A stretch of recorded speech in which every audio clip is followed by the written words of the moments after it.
Hello students, आज हम पढ़ेंगे क्लास 12 फिजिक्स के सेकंड बुक का थर्ड पार्ट गोलीय पृष्ठों पर प्रकाश का अपवर्तन एवं लेंस के न्यूमेरिकल के बारे में। वो भी वह न्यूमेरिकल के बारे में जो पिछले 4-5 साल में बोर्ड में पूछे गए हैं। लेकिन उन न्यूमेरिकल को करने के लिए पहले इस चैप्टर के हमें डेरिवेशंस पता होना चाहिए, उस चैप्टर के बारे में पता होना चाहिए। अब पेपर के हम समीप हैं तो हम तो आशा करते हैं कि आपको वो सब कुछ पता ही होगा, लेकिन थोड़ा सा हम बताने का प्रयास करते हैं कि उस चैप्टर के बारे में थोड़ा बहुत जहाँ जहाँ हमें उन फॉर्मूलों की ज़रूरत पड़ने वाली है उसके सीधे सूत्रों के बारे में, फॉर्मूलों के बारे में हम आपको समझाते हैं। देखिएगा, ये एक फॉर्मूला लिखा हुआ है, ये हमने जो लिखा है यह है गोलीय अवतल पृष्ठ के लिए अपवर्तन का सूत्र। ये वैसे भी बहुत मोस्ट इंपोर्टेंट है, डेरिवेशन भी इंपोर्टेंट है और इसका फॉर्मूले की हमें जो जरूरत पड़ने वाली है, तो इसलिए हमने इसको आपको समझाया है कि गोलीय अवतल पृष्ठ के लिए अपवर्तन का सूत्र कैसे ज्ञात करते हैं, वहां पर क्या क्या होता है। तो देखिए, गोलीय अवतल पृष्ठ के लिए जो अपवर्तन का सूत्र है वो ये होता है n2/v - n1/u बराबर n2 - n1/r। अब आप सोचते होंगे कि यहाँ n2 क्या है, n1 क्या है, vu या r क्या है। तो आपको एक बार डायग्राम दिखाते हैं, देखिएगा।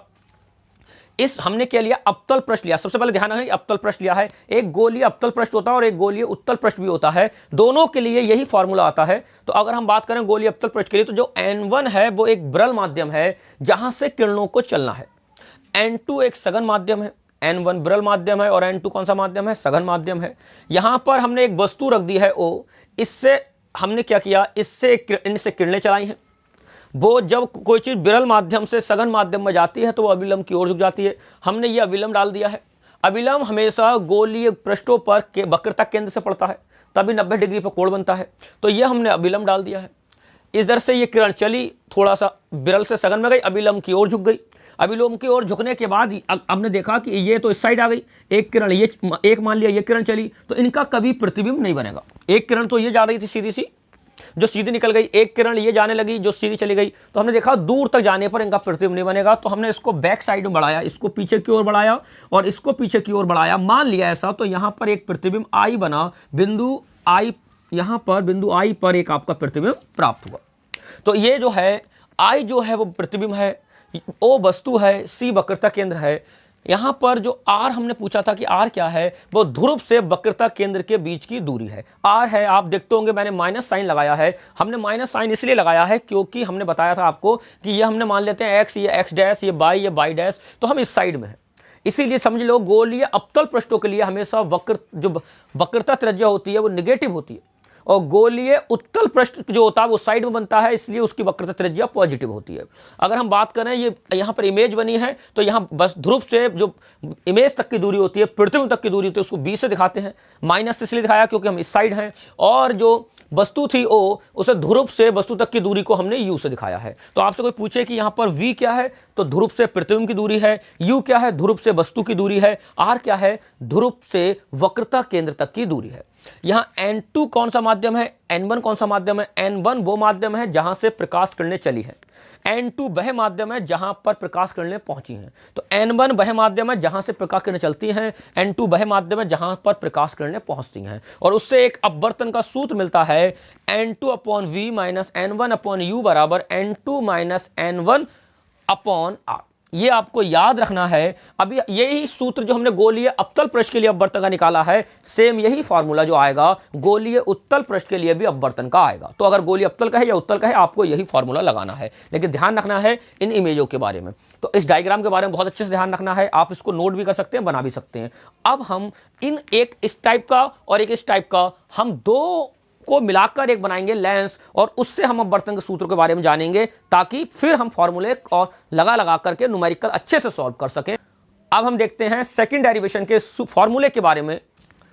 देखिए, लेंस के लिए अपवर्तन का सूत्र, ये लेंस है, उत्तल लेंस है। अभी हमने जो बताया आपको वो था पृष्ठ, सिर्फ एक साइड का था, एक पृष्ठ, या इस साइड का एक पृष्ठ मान लो। अब हम पढ़ेंगे लेंस जो दो पृष्ठों से मिलकर बना है। तो लेंस के लिए अपवर्तन का सूत्र जो होता है वह होता है 1/f बराबर ANG - 1/r1 - 1/r2। अब हम लोग जानेंगे कि यहां पर ANG क्या है, R1 क्या है, R2 क्या है। ध्यान रखना कि ये लेंस है, एक इस साइड से बना है, एक इस साइड से, तो इसकी जो वक्रता त्रिज्याएं होंगी दो होंगी, एक इस वाले के लिए होगी और एक इस वाले के लिए वक्रता त्रिज्या होगी। तो अगर हम बात करें, हमने मान लिया है कि ये आसपास जो चारों ओर है, यहाँ पर हवा है, वायु है, एयर है, तो इस साइड को हमने एयर माना, इन दोनों साइड को हमने एयर माना है। और हमने मान लिया इसके अंदर जो लेंस लिया है ये कांच का है, ग्लास का है, ये माना है। हमने क्या किया, यहाँ से एक वस्तु चलाई, ये यहाँ बिंदु ओ से एक वस्तु ली, वो चलाई, जैसे ही वो विरल से सघन में गई, अभिलंब की ओर झुक गई। अभिलंब की ओर जब वो झुकी तो अगर ये ना होता तो ये किरण सीधी टकराकर इधर चली जाती। अगर ये वाला पृष्ठ ना होता, सिर्फ ये पृष्ठ होता। हम प्रथम पृष्ठ की बात कर रहे हैं। प्रथम पृष्ठ के लिए ये वस्तु थी, लाइन जो चली, यहां पर भाई अभिलंब था, इसलिए अभिलंब की ओर झुक गई और यहां पर प्रतिबिंब बनता आई डैश। क्या बनता? I dash. ये वस्तु है और ये जो यू है वो लेंस से वस्तु की दूरी है, और जो आई डैश है वो प्रतिबिंब बनता है इस वाले पृष्ठ के लिए, और जो वी है वो ध्रुव से या लेंस से प्रतिबिंब तक की दूरी है। लेकिन उसमें एक पृष्ठ और होता है रास्ते में। अब इस पृष्ठ की बात करें हम, तो इस पृष्ठ के लिए ये जो आपका जो ये प्रतिबिंब बना था वो इस पृष्ठ के लिए आभासी वस्तु का काम करता है। ये बात आप जानते हैं। इस पृष्ठ के लिए क्या काम करता है? आभासी वस्तु का।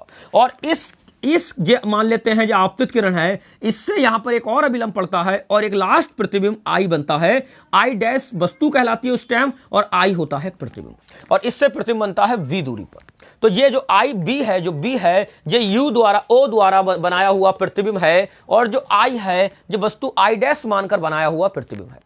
तो यहां पर लेंस के लिए सूत्र आता है बच्चों 1/f बराबर ANG। ANG मतलब ए क्या है? ए है जहां पर ये लेंस रखा हुआ है वो माध्यम, और जी जो है वो लेंस का ग्लास है, इसलिए वो ग्लास का माध्यम है। तो ANG -1 1/R1 - 1/R2। R1 जो है वो इस वाले पृष्ठ की वक्रता त्रिज्या है, और R2 जो है वो इस वाले पृष्ठ की वक्रता त्रिज्या है। ये उत्तल लेंस के लिए अपवर्तन का सूत्र है, इसलिए इसकी जो प्रथम वक्रता त्रिज्या वो इस साइड में आती है, इस साइड में। तो इस साइड में आती है, इसलिए उत्तल लेंस की जो R1 है वो पॉजिटिव होती है, और दूसरी वक्रता त्रिज्या इस साइड से बनती है, इस साइड में आती है, इसलिए जो R2 होती है निगेटिव होती है। ये फॉर्मूला तो बन गया। इसके अलावा हमें ध्यान रखना है, इसको भूलना नहीं है कि उत्तल लेंस के लिए R1 का मान हमेशा निगेटिव वैल्यू में लेंगे और R2 का मान पॉजिटिव वैल्यू में। अगर यही चित्र होता लेकिन अवतल पृष्ठ के लिए होता तो बच्चों ये इस टाइप से होता। तो उसके लिए जब हम फार्मूला लगाएंगे तो ध्यान रखना है कि अवतल लेंस के लिए R1 पॉजिटिव और R2 निगेटिव लेंगे, और उत्तल लेंस के लिए R1 निगेटिव और R2 पॉजिटिव लेंगे। इस बात की आप गांठ बांध लीजिए, आपको ये भूलना नहीं है। ये चित्र समझ जाइएगा एक बार फिर से। ये किरण चली, इससे ये वस्तु थी, इसका प्रतिबिंब यहां पर बना, इस पृष्ठ के लिए इस प्रतिबिंब ने आभासी वस्तु का काम करा, और उसके माध्यम से एक लास्ट प्रतिबिंब यहां बना आई। ये जो दूरी है ये है आपकी, यहां आई डैश माना है तो उसको आप बी डैश मान लीजिए, और इसके लिए दूरी मान लीजिए वी। तो बच्चों अगर हम लेंस के सूत्र की बात करें तो आया 1/f बराबर ANG -1 1/R1 - 1/R2। कहीं कहीं पर खाली n-1 भी होता है। आपको पता ही है लेंस चला है, लेंस जो है लेंस हवा में रखा हुआ है, वायु में रखा हुआ है, तो आप n-1 भी मान लें, क्योंकि अपवर्तनांक का मान ऐसे ही देते हैं, n दे देते हैं, बस एक बार अपवर्तनांक दे देते हैं, बात खत्म हो जाती है। अब हम इसके थ्रू हम बहुत सारे न्यूमेरिकल सॉल्व करेंगे, वो न्यूमेरिकल जो करीब 4-5 साल में लगातार बोर्ड में पूछे गए हैं। तो देखिएगा फर्स्ट न्यूमेरिकल, इन्होंने कहा एक अवतल लेंस के लिए, एक अवतल लेंस, बच्चों अवतल पृष्ठ नहीं है, अवतल लेंस, अवतल लेंस के लिए अवतल लेंस के प्रत्येक पृष्ठ की वक्रता त्रिज्या 30 सेंटीमीटर है। इन्होंने कहा ये एक अवतल लेंस है, इस जैसे हमने डायग्राम में दिखाया है कि ये जो अवतल लेंस है इसके प्रत्येक पृष्ठ का मतलब है दोनों साइड की वक्रता त्रिज्याएं 30 सेंटीमीटर हैं, और इसने कहा इसका अपवर्तनांक 1.5 है, तो इसकी फोकस दूरी ज्ञात कीजिए। तो इसकी हमें क्या ज्ञात करनी है? फोकस दूरी ज्ञात करनी है, मतलब f ज्ञात करना है। तो इन्होंने हमें दो चीज दे दी। उन्होंने कहा कि प्रत्येक की वक्रता त्रिज्या 30 सेंटीमीटर है। देखिएगा डायग्राम में हमने बनाया है, हमने क्या किया, हमने इस साइड में एक C1 ले लिया, इधर C2 वक्रता केंद्र ले लिए। ये वक्रता केंद्र इसका हो गया, ये वक्रता केंद्र इस साइड का हो गया। यहां पर एक वक्रता त्रिज्या जो प्रथम पृष्ठ है इसकी वक्रता त्रिज्या R1 होगी, तो वो हमने लिए निगेटिव, क्योंकि हम जानते हैं वो इस साइड है। और अवतल लेंस की वक्रता त्रिज्या R1 निगेटिव और R2 पॉजिटिव लेते हैं। क्यों लेते हैं मैंने डायग्राम में दिखाया है। और R2 लिए इस साइड में हमने प्लस के 30 सेंटीमीटर, और इसका हमें अपवर्तनांक दिया है, 1.5 और फोकस दूरी पूछिए।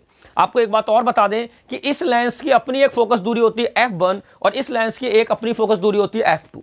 कभी कभी f1 और f2 दिया होता है और हमसे फिर फोकस दूरी पूछी होती है। तो हम सूत्र लगाते हैं 1/f बराबर 1/f1 प्लस 1/f2, लेकिन अभी नहीं दिया, अभी तो हम नॉर्मल सूत्र लगाएंगे जिससे कि हमारा आंसर आ जाएगा। तो अब हम देखें कि हमें दिया है, हमने R1 मान लिया -30 सेंटीमीटर, R2 मान लिया +3 सेंटीमीटर और अपवर्तनांक मान लिया n 1.5।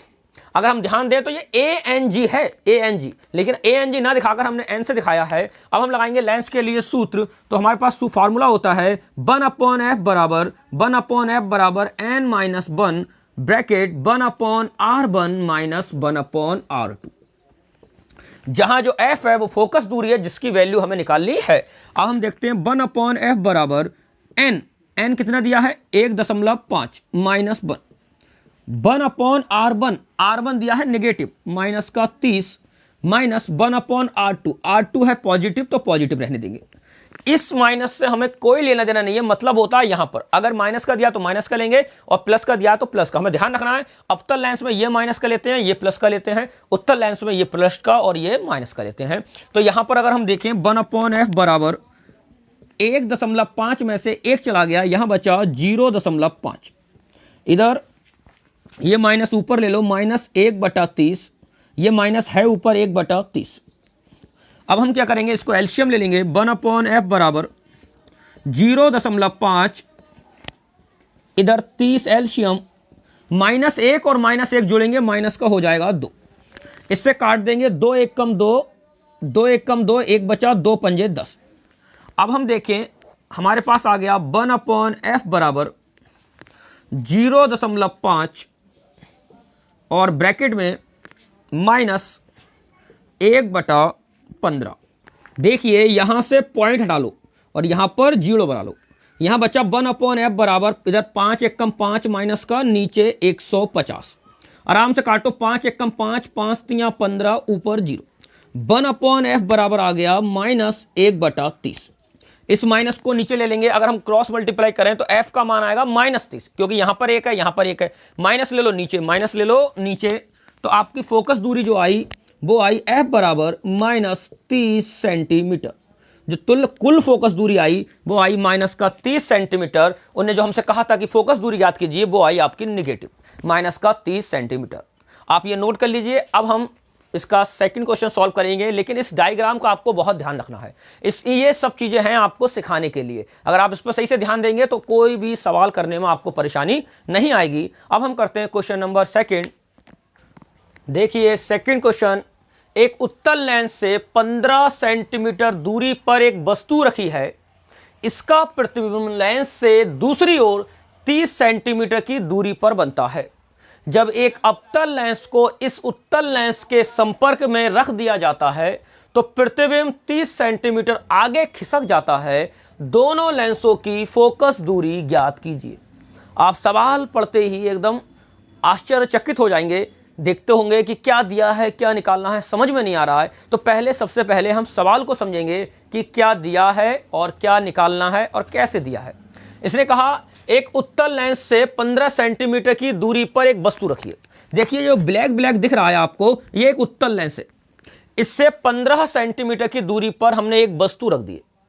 एक क्या रख दी है, वस्तु रख दी है, और इसकी जो दूरी ली है हमने वो ली है 15 सेंटीमीटर। यू मान लेते हैं इसको, वो भी निगेटिव लिए क्योंकि हम इस साइड में है।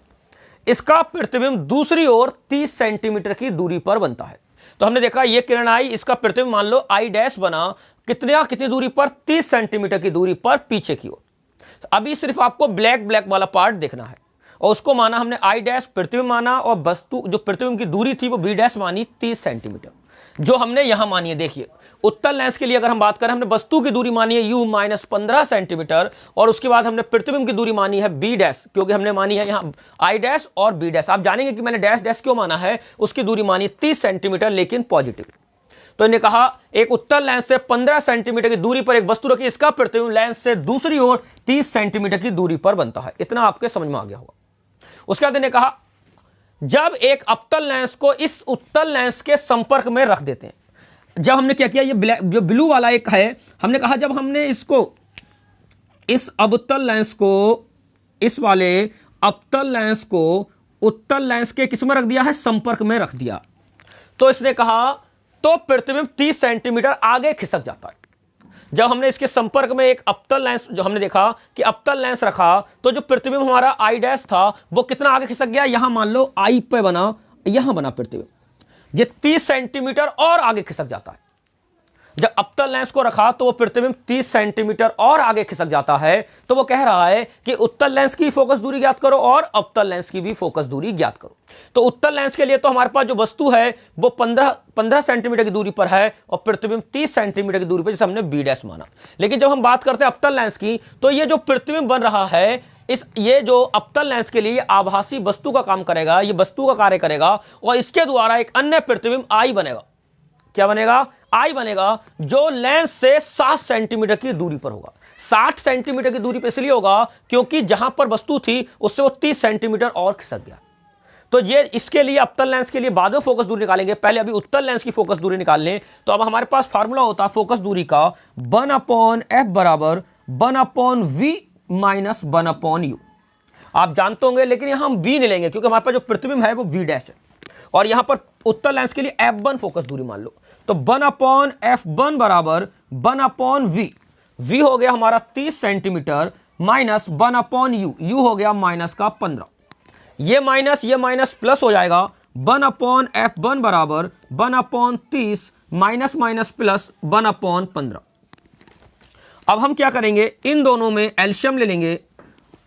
आप 30 और 15 दोनों एलशियम ले सकते हैं, मैं तो डायरेक्ट 30 लूंगा और हम टेबल पढ़ेंगे 30 एक कम 30, एक बार गया उसकी गुणा ऊपर करते हैं, एक एक कम एक प्लस 15 दूनी 30, दो बार गया तो 2 एक कम 2, तो नीचे आया 1/f1 बराबर ऊपर 2 और 1 3, नीचे 30, 3 एक कम 3, 3 धाम 30।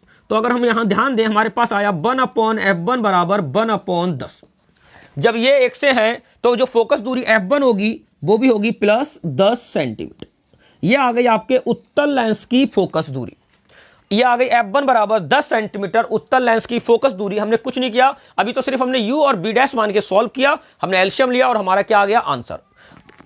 अब हम अवतल लेंस की, अगर हम अवतल लेंस के लिए देखें तो जो वस्तु की दूरी है वो v डैश है, जो वस्तु की दूरी है वो क्या है, b डैश है, क्योंकि हमने बताया ये इसके लिए आभासी वस्तु का काम करेगा। तो इसकी दूरी हो गई b डैश 30 सेंटीमीटर और जो प्रतिबिंब की दूरी होगी वो उससे 30 सेंटीमीटर आगे बनाए। लेकिन अगर हम यहां से नापते हैं, हर चीज नापते हैं लेंस से, तो लेंस से नापेंगे तो 30 और 30 60 सेंटीमीटर हो जाएगी। तो हमने प्रतिबिंब की दूरी 60 सेंटीमीटर ली है, लेकिन दोनों को धनात्मक लिया है क्योंकि आप जानते हैं कि प्रतिबिंब वस्तु भी उसी साइड रखी है और प्रतिबिंब भी उसी साइड बना है। अब हम निकालेंगे अवतल लेंस की फोकस दूरी, तो फार्मूला वही लगाएंगे 1/f बराबर 1/v माइनस 1/u। अब हम इसमें कुछ चेंज करेंगे, यहां फोकस दूरी f2, हमारे पास जो प्रतिबिंब है वो v है लेकिन वस्तु v u नहीं है, u की जगह पर हमारे पास है वस्तु की दूरी b डैश।